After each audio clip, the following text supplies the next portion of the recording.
Shalom untuk saudara pendengar yang dikasihi Tuhan Yesus Kristus. Selamat siang dan salam sejahtera untuk kita semuanya. Selamat datang kembali di renungan siang dan doa siang pada hari ini. Semoga saudara yang terkasih dalam keadaan sehat selalu. Kiranya damai dan sukacita Roh Kudus melimpah di dalam hati dan pikiran saudara saat ini. Sebelum kita mulai renungan pada siang hari ini, marilah kita bersama-sama berdoa. Bapa di kerajaan sorga, terima kasih atas penyertaan yang Engkau berikan kepada saya atas siang hari yang indah ini. Terima kasih telah memberi saya kesempatan untuk selalu dapat bersyukur atas segala pekerjaan yang aku kerjakan. Maka dari itu, saya mohon sertailah selalu diri ini sepanjang hari ini. Terima kasih atas berkat Tuhan hingga saat ini aku masih bisa merasakan kebaikan Tuhan dan buatlah agar bibirku selalu mengucap syukur kepadamu. Tuhan Yesus Kristus, terima kasih pada saat ini saya masih bisa bekerja. Tuhan, saat ini saya akan memulai pekerjaan saya. Berkatilah pekerjaan ini dan sertailah sepanjang saya selama bekerja pada hari ini, agar menjadi berkat bagiku, bagi keluargaku dan juga tempat saya bekerja.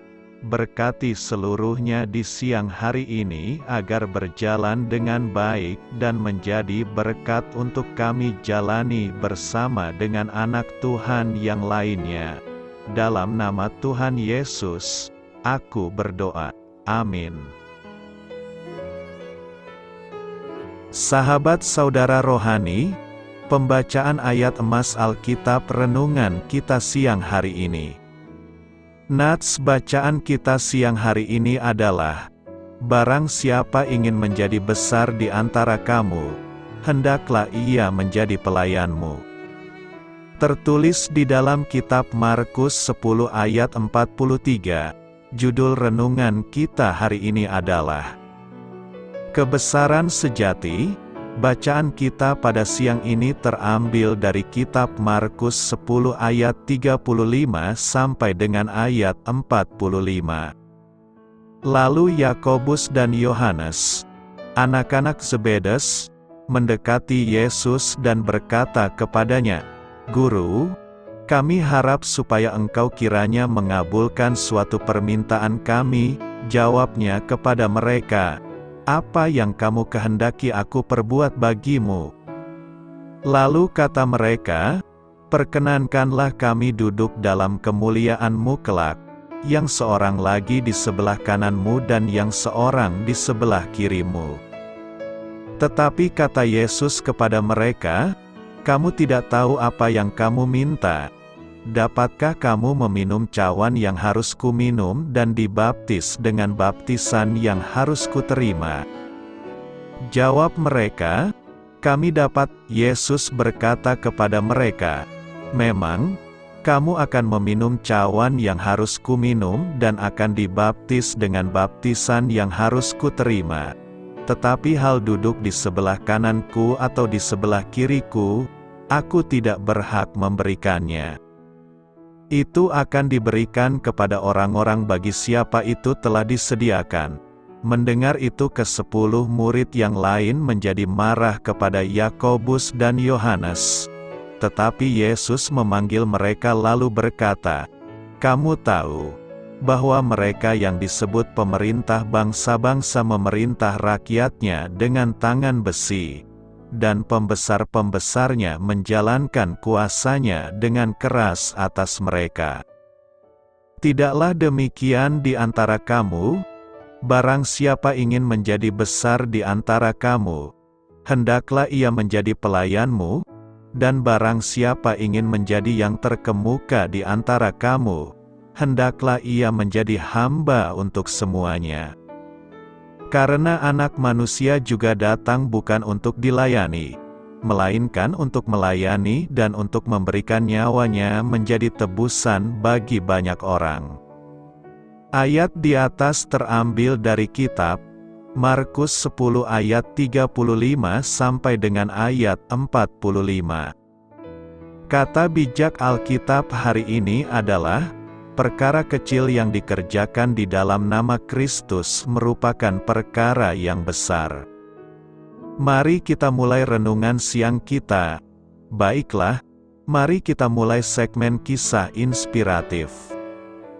Cerita renungan siang kita hari ini adalah, sebagian orang mungkin merasa bagaikan sebutir batu kerikil yang hilang di tengah jurang Grand Canyon yang maha luas.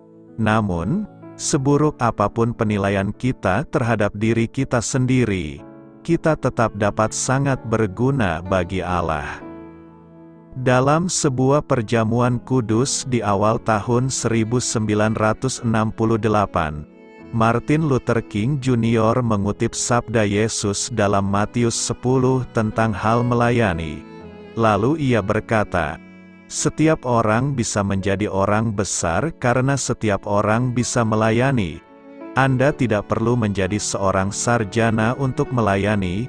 Anda tidak harus pandai berkata-kata untuk bisa melayani. Anda pun tidak perlu mengenal Plato atau Aristoteles untuk bisa melayani. Anda hanya membutuhkan hati yang penuh kasih karunia, jiwa yang digerakkan oleh kasih." Ketika para murid Yesus berdebat untuk memperebutkan tempat terhormat di surga, Dia mengatakan kepada mereka, "Barang siapa ingin menjadi besar di antara kamu, hendaklah ia menjadi pelayanmu, dan barang siapa ingin menjadi yang terkemuka di antara kamu, hendaklah ia menjadi hamba untuk semuanya. Karena Anak Manusia juga datang bukan untuk dilayani, melainkan untuk melayani dan untuk memberikan nyawanya menjadi tebusan bagi banyak orang." Saya jadi bertanya-tanya, seperti itukah pengertian kita tentang kebesaran? Apakah kita melayani dengan senang hati, mengerjakan pekerjaan yang mungkin tidak diperhatikan? Apakah pelayanan kita lebih ditujukan untuk menyenangkan Tuhan daripada memperoleh pujian manusia? Jika kita bersedia menjadi pelayan, kita akan mendapatkan kebesaran yang sejati. Menjadi pelayan, Markus 10 ayat 43 berkata, "Tidaklah demikian di antara kamu. Barang siapa ingin menjadi besar di antara kamu, hendaklah ia menjadi pelayanmu." Semua orang pasti ingin menjadi terkenal dan dihormati. Namanya menjadi masyhur dan besar. Keinginan ini wajar dan manusiawi. Yesus senang dengan hal itu. Namun, barang siapa yang ingin menjadi besar harus memenuhi sebuah persyaratan, yakni harus bisa menjadi pelayan. Ironi memang, kok orang mau menjadi besar harus bisa melayani? Bukankah kalau sudah terkenal sejatinya harus dilayani? Orang terkenal harus dihormati dan diagungkan. Kontradiksi kelihatannya. Namun Yesus mengatakan hukum terbalik. Kalau mau besar ya melayanilah. Sebab dengan mau dan bersedia melayani maka dirinya menjadi hamba yang menolong orang, itulah kebesaran sejati. Ketika kita melayani orang dengan kerendahan hati dan tulus ikhlas, itulah orang besar dan termasyhur. Dari nas hari ini kita bisa belajar bahwa setiap orang bisa menjadi besar. Karena setiap orang bisa melayani, kita tak perlu gelar sarjana untuk bisa melayani. Kita tak perlu membuat satu kalimat yang sempurna untuk bisa melayani. Kita tak perlu mengetahui tentang Plato dan Aristoteles untuk bisa melayani. Kita hanya perlu sebuah hati yang penuh kasih karunia dan jiwa yang digerakkan oleh kasih Yesus untuk mau melayani sesama. Ketika murid-murid Yesus bertengkar tentang siapa di antara mereka yang akan menduduki tempat terhormat di surga, Yesus berkata kepada mereka, "Barang siapa ingin menjadi besar di antara kamu, hendaklah ia menjadi pelayanmu, dan barang siapa ingin menjadi yang terkemuka di antara kamu, hendaklah ia menjadi hamba untuk semuanya. Karena Anak Manusia juga datang bukan untuk dilayani, melainkan untuk melayani dan untuk memberikan nyawanya menjadi tebusan bagi banyak orang." Bagaimanakah dengan kita? Seperti itukah pemahaman kita tentang keagungan? Apakah kita melayani dengan gembira saat melakukan pekerjaan yang mungkin tidak diperhatikan oleh orang lain? Apakah tujuan kita melayani adalah untuk menyenangkan Tuhan dan bukan untuk mendapatkan pujian? Jika kita bersedia menjadi seorang pelayan, hidup kita akan memuliakan Tuhan yang sungguh agung. Tak ada pelayanan yang dipandang kecil, ataupun terlalu besar, meski seluruh bumi diraihnya. Hal itu kecil jika demi kemuliaan diri sendiri, dan itu besar jika seturut kehendak Tuhan. Perbuatan sederhana yang dilakukan demi nama Kristus merupakan perbuatan yang sungguh agung. Karena itu, jadilah pelayan yang rendah hati, karena itulah orang besar yang sejati. Melayani bukan untuk dilayani. Markus 10 ayat 45 berkata, "Karena Anak Manusia juga datang bukan untuk dilayani, melainkan untuk melayani dan untuk memberikan nyawanya menjadi tebusan bagi banyak orang." Kedatangan Yesus ke dunia ini hanya untuk melayani, bukan untuk dilayani. Pengajaran ini hendak menjadi gaya hidup kita sebagai hamba-Nya. Melayani dapat mencakup pelayanan di hadapan umum seperti berkhotbah dan mengajar, tetapi dapat juga mencakup pelayanan di belakang layar seperti misalnya menjemput mereka yang tidak memiliki kendaraan ke gereja, memimpin kelas balita, mencuci piring-piring kotor selesai acara ramah tamah dan memarkir kendaraan di halaman gereja. Melayani dapat terlihat nyata di hadapan orang banyak seperti memimpin nyanyi, tetapi dapat pula tidak terlihat oleh orang banyak seperti mengatur kursi gereja. Tuhan menghendaki setiap orang percaya melayani. Ketika Tuhan memanggil orang-orang pilihan-Nya, Ia tidak memanggil mereka untuk menganggur saja. Sewaktu kita dilahirkan kembali dan dosa-dosa kita diampuni, darah Tuhan Yesus Kristus menyucikan hati nurani kita, supaya kita dapat melayani Allah yang hidup. Layanilah seorang akan yang lain. Itu adalah amanat bagi setiap orang Kristen lahir baru. Tentu saja, adanya motif yang benar-benar sangatlah penting dalam melaksanakan pelayanan bagi Tuhan. Yang sangat mengagumkan adalah kehadiran Tuhan kita di dunia semata-mata untuk melayani dan menjadi pelayan bagi manusia. Pelayanan terbesar yang Yesus lakukan bagi kita adalah mengorbankan nyawanya agar kita diselamatkan. Adapun bentuk pelayanan kita di dunia ini adalah melakukan tugas yang telah Tuhan berikan kepada kita dan meneladani kehidupan Kristus selama hidupnya di dunia.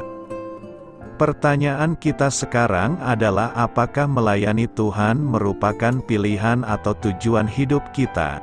Ada beberapa pelajaran yang kita dapat dari nas hari ini, yakni: pertama, kita diciptakan untuk melayani Allah. Alkitab berkata, Allah membentuk kita supaya kita melakukan hal-hal yang baik yang sudah dipersiapkannya untuk kita. Hal-hal yang baik inilah pelayanan kita. Kapanpun kita melakukan hal yang baik terhadap orang lain, asalkan kita melakukannya untuk Tuhan, kita sebenarnya sedang melayani Allah. Kedua, kita diselamatkan untuk melayani Allah. Allah menebus kita supaya kita bisa melakukan pekerjaan kudus-Nya. Kita tidak diselamatkan oleh pelayanan, tetapi kita diselamatkan untuk pelayanan. Dalam kerajaan Allah, kita memiliki sebuah tempat, sebuah tujuan, sebuah peran, sebuah fungsi untuk dilaksanakan. Ini memberi arti dan nilai yang luar biasa kepada kehidupan kita. Yesus harus mengorbankan nyawanya sendiri untuk membeli keselamatan kita. Kita tidak melayani Allah karena rasa bersalah atau ketakutan atau bahkan kewajiban, tetapi karena sukacita dan ucapan syukur yang dalam atas apa yang telah Dia kerjakan bagi kita. Kita berhutang nyawa kepadanya. Melalui keselamatan, masa lalu kita telah diampuni, masa kini kita diberi makna, dan masa depan kita dijamin. Istilah lain dalam bahasa Inggris untuk melayani Allah yang salah dimengerti oleh banyak orang adalah ministry. Ketika sebagian orang mendengar kata pelayanan, mereka berpikir tentang gembala, pendeta, dan rohaniwan profesional. Tetapi Allah berkata setiap anggota keluarganya merupakan seorang pelayan. Di dalam Alkitab, kata hamba dan pelayanan adalah sinonim, seperti halnya servis dan ministry. Jika Anda seorang Kristen, Anda merupakan seorang pelayan dan Anda melayani. Ketiga, kita dipanggil untuk melayani Allah. Ketika bertumbuh, kita mungkin mengira bahwa dipanggil oleh Allah merupakan sesuatu yang hanya dialami oleh para misionaris, gembala, dan pekerja gereja purna waktu lainnya.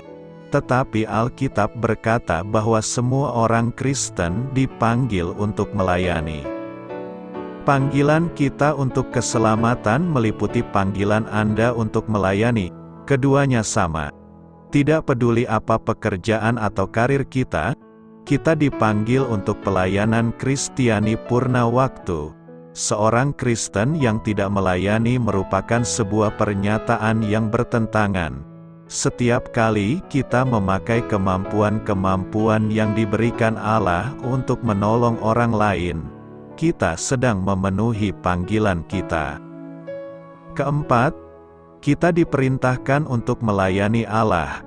Bagi orang-orang Kristen, pelayanan bukanlah pilihan, sesuatu untuk dimasukkan ke dalam jadwal kita jika kita bisa menyediakan waktu. Pelayanan adalah inti kehidupan Kristen. Yesus datang untuk melayani dan untuk memberi. Dan kedua kata kerja tersebut seharusnya juga menjadi ciri kehidupan kita di dunia. Kita seharusnya menjadi bagian dari solusi, bukan masalah. Apa yang kita lakukan dalam melayani Yesus sehingga kita dapat duduk dalam kemuliaan-Nya kelak sesuai dengan firman Tuhan hari ini? Pertama, memberi diri. Tentu tugas pertama kita dalam melayani adalah memberi diri. Tidak mungkin orang mau melayani, namun tidak mau memberi diri. Saya teringat dalam pelayanan gereja ada majelis yang melayani namun tidak memberi diri. Dia menganggap jabatan itu adalah kekuasaan. Demikian juga dalam organisasi ada nama tapi tidak memberi diri. Yesus dalam pelayanan memberi diri dengan sungguh-sungguh. Kedua, melayani dengan hati. Ada sebuah lagu rohani, hati sebagai hamba, artinya dia memberi diri melayani dengan hati yang sungguh-sungguh bahkan melupakan jabatan yang diembannya, status sosialnya untuk melayani Tuhan. Yesus juga meninggalkan jabatan kealahannya dan mengambil rupa sebagai seorang hamba dalam melayani. Ketiga, seturut dengan kehendak Bapa di sorga. Dalam melayani bukan kehendak diri kita yang dikedepankan, namun kehendak Tuhan sendiri. Dalam Yohanes 15 ayat 16 berkata, "Bukan kamu yang memilih aku, tetapi akulah yang memilih kamu, dan aku telah menetapkan kamu, supaya kamu pergi dan menghasilkan buah dan buahmu itu tetap, supaya apa yang kamu minta kepada Bapa dalam namaku, diberikannya kepadamu. Karena itu, layanilah setiap orang sebagai bukti bahwa kita melayani Tuhan. Apa yang diajarkan Alkitab tentang keserakahan? Mari kita jawab. Keserakahan adalah hasrat egois yang menginginkan lebih banyak dari sesuatu, yang pada umumnya adalah kekuasaan atau harta. Ada berbagai himbauan dalam Alkitab terkait keserakahan dan keinginan bergelimang harta. Yesus menghimbau, "Berjaga-jagalah dan waspadalah terhadap segala ketamakan, sebab walaupun seorang berlimpah-limpah hartanya, hidupnya tidaklah tergantung daripada kekayaannya itu. Janganlah kamu mengumpulkan harta di bumi ngengat dan karat merusakkannya dan pencuri membongkar serta mencurinya. Kamu tidak dapat mengabdi kepada Allah dan kepada Mamon." Apakah Yesus berusaha mengumpulkan uang? Tidak, sebaliknya, Ia menjadi miskin demi kita dan malah Ia tidak mempunyai tempat untuk meletakkan kepalanya. Yesus juga tidak mengejar kekuasaan. Sebaliknya, Ia mengajar, "Tidaklah demikian di antara kamu. Barang siapa ingin menjadi besar di antara kamu, hendaklah ia menjadi pelayanmu, dan barang siapa ingin menjadi yang terkemuka di antara kamu, hendaklah ia menjadi hamba untuk semuanya. Karena Anak Manusia juga datang bukan untuk dilayani, melainkan untuk melayani dan untuk memberikan nyawanya menjadi tebusan bagi banyak orang." Keserakahan serta ketamakan adalah perangkap yang membinasakan. Akar segala kejahatan ialah cinta uang, dan umat Kristen dihimbau, jangan berharap pada sesuatu yang tak tentu seperti kekayaan, keinginan memiliki milik orang lain, atau keinginan yang berlebihan atau keserakahan adalah berhala. Efesus 5 ayat 5 mengajar, "Karena ingatlah ini baik-baik, tidak ada orang sundal, orang cemar atau orang serakah, artinya penyembah berhala, yang mendapat bagian di dalam kerajaan Kristus dan Allah." Ibrani 13 ayat 5 menyampaikan prinsip yang perlu kita pegang, janganlah kamu menjadi hamba uang dan cukupkanlah dirimu dengan apa yang ada padamu. Karena Allah telah berfirman, "Aku sekali-kali tidak akan membiarkan engkau dan aku sekali-kali tidak akan meninggalkan engkau." Yang jadi masalah adalah cinta uang, bukan uang itu sendiri. Cinta akan uang adalah dosa karena menghalangi penyembahan Allah. Yesus telah mengajar bahwa sangat sulit bagi orang kaya untuk masuk ke dalam kerajaan Allah. Ketika penguasa muda yang kaya menanyakan cara memperoleh kehidupan kekal kepada Yesus, Yesus menyuruhnya menjual semua miliknya dan membagikannya kepada fakir miskin. Ketika orang muda itu mendengar perkataan itu, pergilah ia dengan sedih, sebab banyak hartanya. Dengan menyuruhnya melepaskan semua hartanya, Yesus sedang menekankan masalah utama orang muda itu, keserakahan atau cinta uang. Pria itu tidak dapat mengikuti Kristus karena ia sedang mengikuti uang. Kasihnya akan dunia ini menghalangi kasihnya akan Allah. Keserakahan tidak dapat dipuaskan. Seringkali, semakin banyak yang kita peroleh, semakin banyak yang kita inginkan. Harta benda milik kita tidak dapat melindungi kita, baik dalam kehidupan ini maupun dalam kehidupan kekal. Perumpamaan Yesus tentang orang kaya yang bebal dalam Lukas 12 ayat 13-21 menekankan ajaran ini. Sekali lagi, uang atau harta kekayaan bukanlah masalahnya. Masalahnya adalah sikap kita seputar uang atau harta kekayaan. Ketika kita menempatkan kepercayaan kita dalam uang atau keranjingan mendapatkan lebih banyak, kita gagal memuliakan Allah dan menyembah Dia sebagaimana mestinya. Kita harus melayani Allah, bukan menghabiskan waktu kita berupaya menjadi kaya. Hasrat kita seharusnya mengumpulkan harta di surga dan tidak khawatir tentang makanan atau minuman atau pakaian.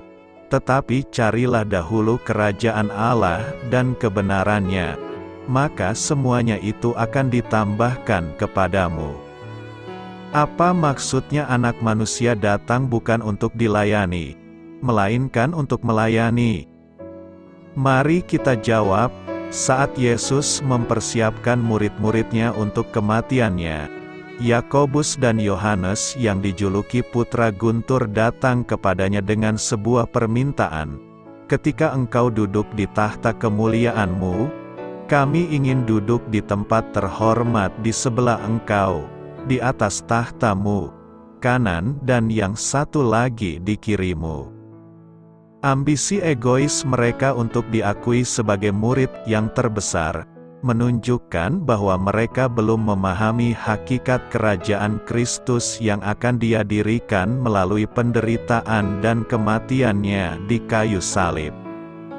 Yesus memperingatkan mereka untuk mempertimbangkan segala akibat yang harus mereka tanggung sebagai pengikutnya. Kemudian Tuhan menyampaikan sinopsis singkat dan mencengangkan dari pengajarannya yang luas tentang pelayanan. Sebab Anak Manusia datang bukan untuk dilayani, melainkan untuk melayani dan untuk memberikan nyawanya menjadi tebusan bagi banyak orang. Yakobus dan Yohanes secara keliru berasumsi bahwa keunggulan dalam kerajaan Allah didasarkan pada kedudukan, kekuasaan, dan otoritas. Yesus menjelaskan bahwa jalan menuju kebesaran adalah perjalanan penderitaan yang mengerikan, penderitaan yang sama yang dialami Yesus. Ironisnya, Yakobus dan Yohanes memang mengalami penderitaan yang sama seperti Yesus.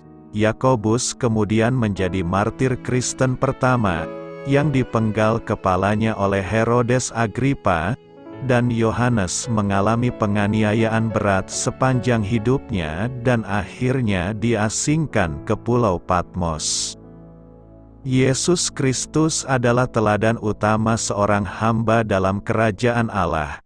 Segala sesuatu yang Dia lakukan selama Dia hidup dan melayani bersama para rasul menjadi teladan bagi mereka dan kita saat ini. Yesus menyembuhkan yang sakit, memberi makan yang lapar, dan melayani anggota masyarakat yang paling lemah dan terpinggirkan. Yesus datang untuk mencurahkan hidupnya dalam pelayanan. Oleh karena itu, kita harus memberikan hidup kita untuk melayani Dia dan orang lain. Tuhan dan Pencipta alam semesta, yang mengetahui bahwa Bapa telah memberinya kuasa atas segala sesuatu dan bahwa Dia berasal dari Tuhan dan akan kembali kepada Tuhan, berdiri dari meja Paskah, menanggalkan jubahnya, membungkusnya dengan handuk, melingkari pinggangnya, dan menuangkan air ke dalam baskom. Kemudian Dia mulai membasuh kaki murid-muridnya, mengeringkannya dengan handuk yang ada di sekelilingnya. Petrus yang selalu emosional menolak pelayanan Kristus yang sederhana. Namun Yesus menjelaskan, "Kalau Aku, Tuan dan Gurumu, sudah membasuh kakimu, maka kamu pun wajib saling membasuh kaki. Sebab Aku telah memberikan kepadamu sebuah contoh, bahwa kamu juga harus melakukan hal yang sama seperti yang telah Aku lakukan kepadamu.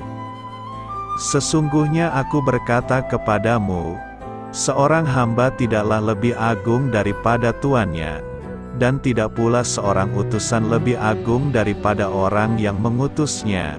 Jika kamu mengetahui hal-hal ini, Berbahagialah kamu jika kamu melakukannya.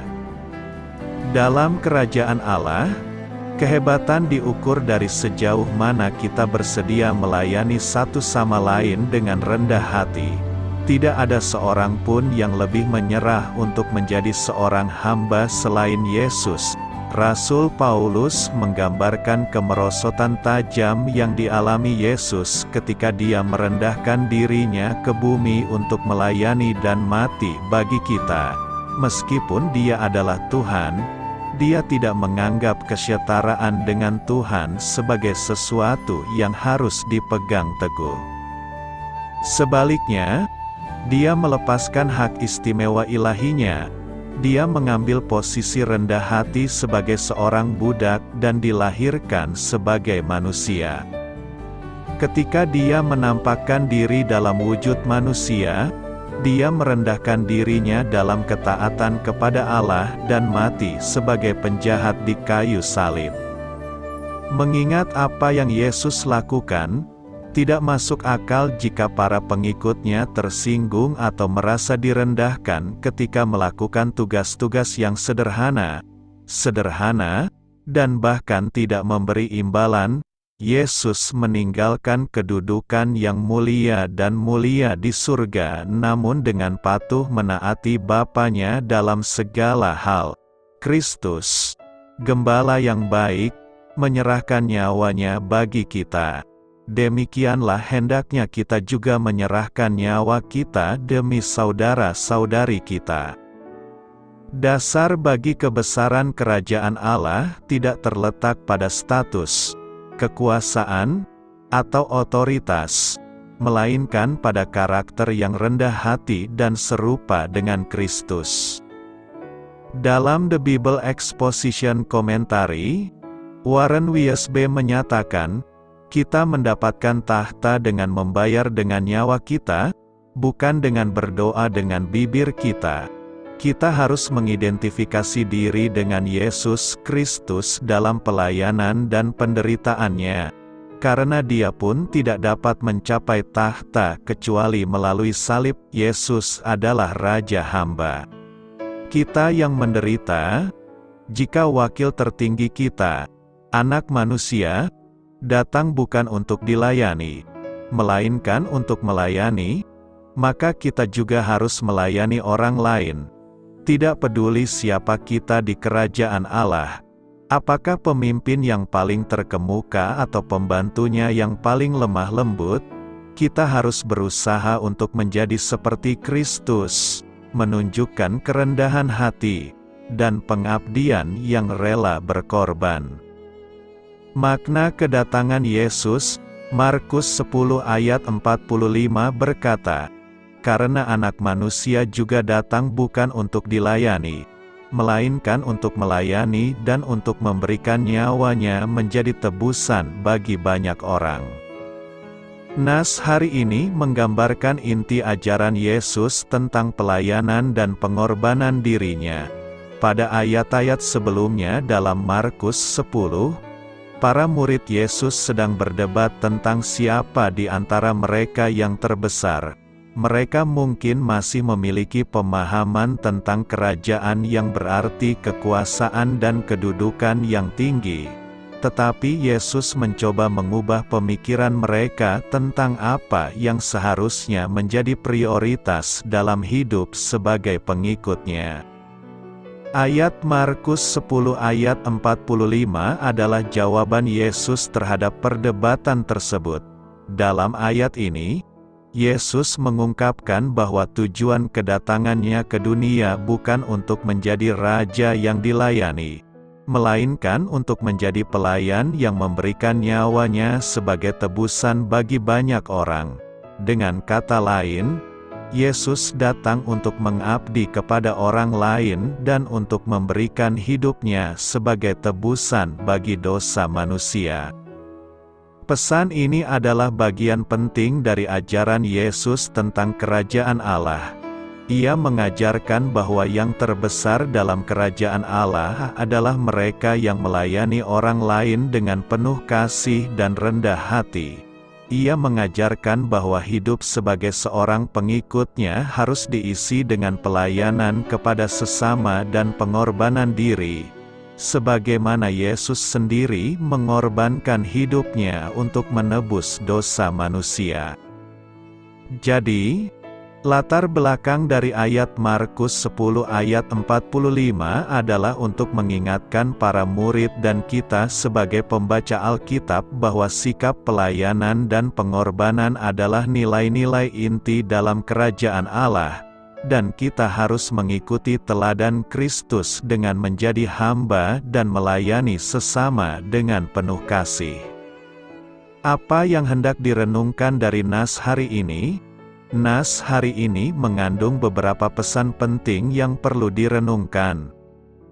Pertama, sikap pelayanan. Pernyataan ini menggarisbawahi pentingnya sikap pelayanan dalam hidup. Yesus mengajarkan bahwa sebagai pengikutnya, kita seharusnya memiliki hati yang mau melayani orang lain, bukan hanya mencari pelayanan bagi diri sendiri. Sikap pelayanan ini mencakup membantu, memberi, dan peduli terhadap kebutuhan orang lain. Kedua, kesederhanaan. Pernyataan ini juga menekankan kesederhanaan. Yesus, meskipun memiliki kedudukan dan kuasa yang luar biasa sebagai anak manusia, datang ke dunia bukan untuk meminta agar dilayani, tetapi untuk melayani. Ini adalah contoh besar tentang bagaimana kita seharusnya rendah hati dan tidak sombong dalam menjalani hidup. Ketiga, pengorbanan. Yesus menyebutkan bahwa Dia datang untuk memberikan nyawanya menjadi tebusan bagi banyak orang. Ini merujuk kepada pengorbanannya di salib untuk menebus dosa manusia. Pernyataan ini mengingatkan kita akan kasih karunia dan pengorbanan Yesus yang besar, serta mengajak kita untuk menghargai dan mengikuti contohnya dalam pengorbanan untuk kepentingan orang lain. Keempat, kerajaan Allah. Pernyataan ini juga mengingatkan kita tentang kerajaan Allah. Dalam kerajaan Allah, pelayanan dan pengorbanan adalah nilai-nilai inti. Oleh karena itu, sebagai pengikut Yesus, kita diundang untuk membangun dan menghidupi kerajaan ini di dunia ini dengan cara hidup yang mencerminkan pelayanan dan kasih kepada sesama. Dalam keseluruhan, pernyataan dalam Markus 10 ayat 45 mengajak kita untuk merenungkan sikap pelayanan, kesederhanaan, pengorbanan, dan nilai-nilai kerajaan Allah dalam hidup kita. Karena itu, renungan ini mengingatkan kita untuk menjalani hidup dengan hati yang penuh kasih dan melayani sesama dengan rendah hati, sebagaimana teladan yang diberikan oleh Yesus Kristus.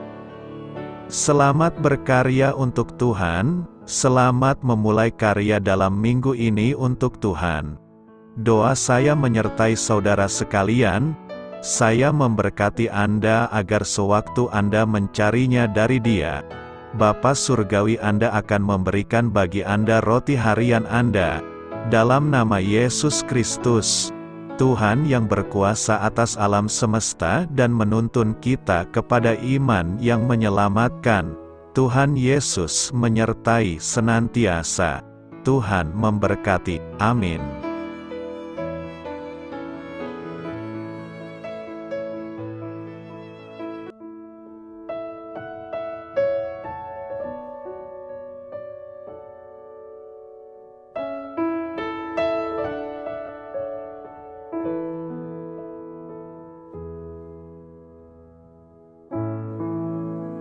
Demikianlah renungan firman Tuhan pada siang hari ini. Semoga menjadi kekuatan di dalam hidup kita dan menjadikan kita pribadi yang lebih sukses. Sebelum kita memulai aktivitas hari ini, marilah kita berdoa. Bapa kami yang ada di sorga, Terima kasih atas kasih dan kebaikan Tuhan yang begitu besar buat kami. Tuntunlah perbuatanku agar di sepanjang hari ini saya bisa bekerja sebaik-baiknya, tidak pernah jemu menolong sesama, selalu ramah dan tahu terima kasih, menghayati iman dan mengamalkannya dengan sekuat tenagaku. Semua ini saya sampaikan kepadamu, dengan pengantaraan Kristus, Tuhan kami. Allah, Bapa kami bersyukur kepadamu, bahwa dengan bekerja kami boleh ambil bagian di dalam karya-Mu mensejahterakan dan membahagiakan umat manusia. Kami mohon bimbingan-Mu dalam melaksanakan pekerjaan kami hari ini. Bimbinglah kami agar sanggup bekerja dengan semangat kasih, dengan riang, rajin dan jujur. Terima kasih, Tuhan. Amin. Dalam nama Tuhan Yesus Kristus Tuhan dan Juru Selamat kami, Bapa kami yang baik, kami mengucap syukur dan berdoa. Amin. Biarlah firman Tuhan menjadi pengingat untuk kita semua, bahwa tuntunan dari Roh Kudus akan selalu memberi jalan keluar bagi setiap permasalahan hidup kita, dan memberi kedamaian di hati kita. Amin. Sampai jumpa di renungan siang saudara rohani berikutnya. Shalom.